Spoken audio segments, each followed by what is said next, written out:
Bonjour honorable. Bonjour madame. Nous sommes ici au palais de justice de la province du Haut-Katanga où dans un instant le président de la République va atterrir ici pour inaugurer ces bâtiments. Une petite question, mais on vous demandera de nous donner toutes les informations. Quelle est l'histoire qui est liée à ces nouveaux bâtiments? N'existait-il pas des bâtiments avant? Pourquoi le président a-t-il décidé et accepté de construire ces nouveaux bâtiments? Merci beaucoup. D'ailleurs, d'abord pour répondre à votre question, ici dans le Haut-Katanga, le seul bâtiment que nous avons eu, c'était en 1930. 1930, 1930. Avant l'indépendance? Le palais de la justice que vous voyez ici, l'ancien bâtiment qui est déjà vieux, je peux dire, c'est un bâtiment qui est déjà devenu un grand-père. C'est depuis 1930 qu'on a construit. Depuis 1930, on n'a jamais construit un nouveau bâtiment de la justice dans le Haut-Katanga. C'était quoi les motifs? Bon, pas pour les époques où vous et moi on n'était pas, nous sommes tous jeunes. Moi, je peux dire que c'est la volonté politique. C'est la volonté politique. Il y a certains dirigeants qui se concentrent à se satisfaire. Il y a certains dirigeants aussi qui viennent pour satisfaire le peuple, accomplir la volonté parfaite de la population.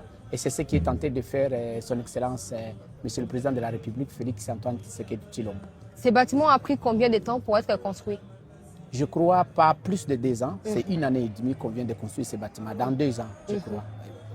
Presque 24 mois.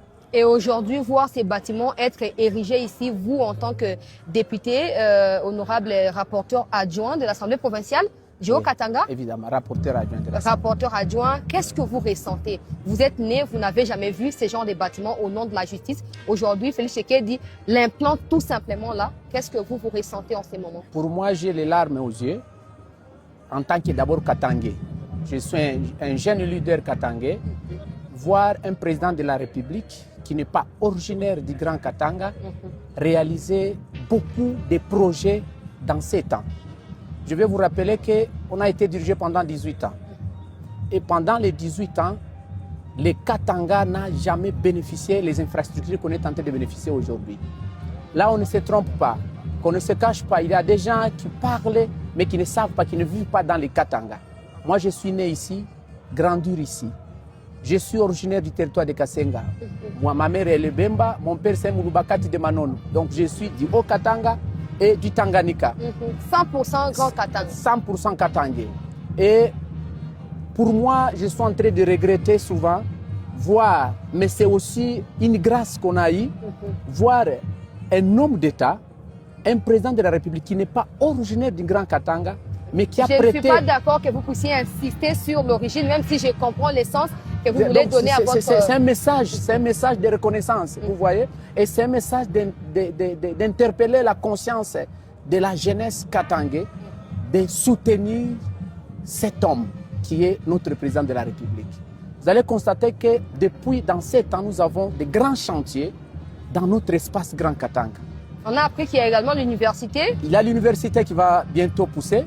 Nous avons inauguré il n'y a pas longtemps, l'année passée, je crois en 2025, notre assemblée, le nouveau assemblée provinciale du Katanga.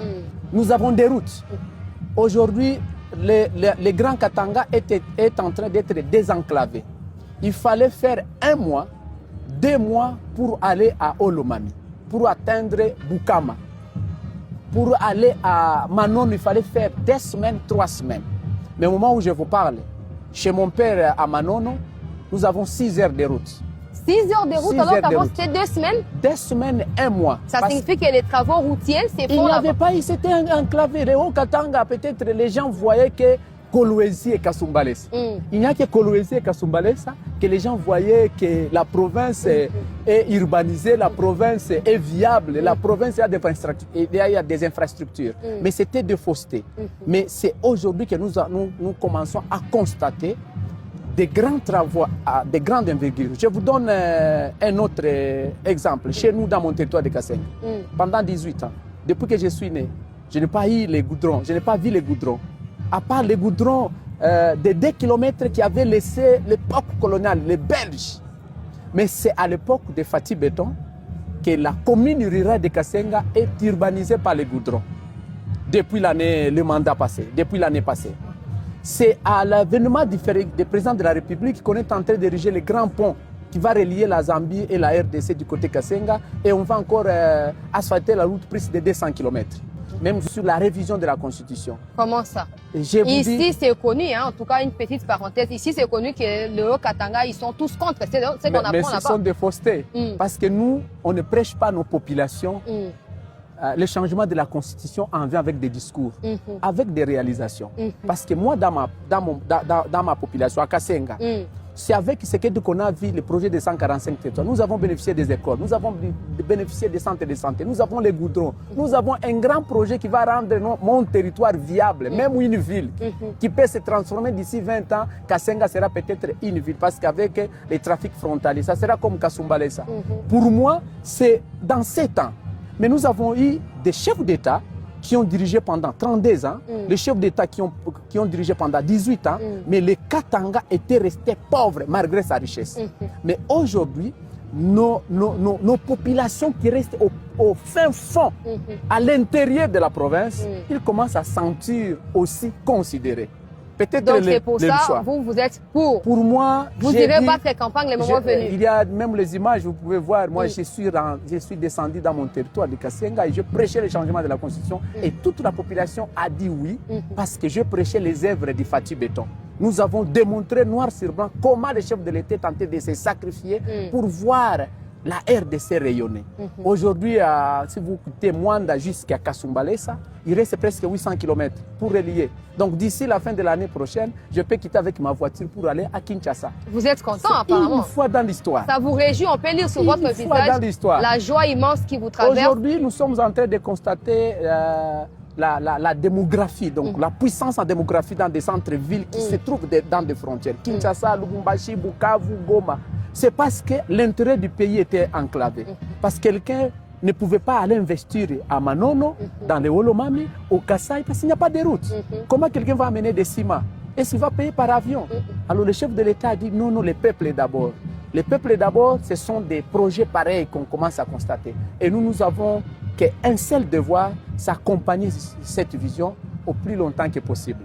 Merci beaucoup, honorable. Merci. Je rappelle que vous êtes rapporteur adjoint de l'Assemblée provinciale du Haut-Katanga. Merci pour les informations que vous venez de fournir au grand public congolais. Merci beaucoup, madame. Voilà, on poursuit avec des interviews ici au Palais de la Justice du Haut-Katanga. Très chers compatriotes, restez avec nous. Okay. Merci beaucoup. Oui, vous avez... Sniff Média TV, l'information au cœur de l'action. Sniff Média TV, la voix qui vous rapproche de l'actualité. Sniff Média TV, voir, comprendre, agir. Tout de suite, le journal.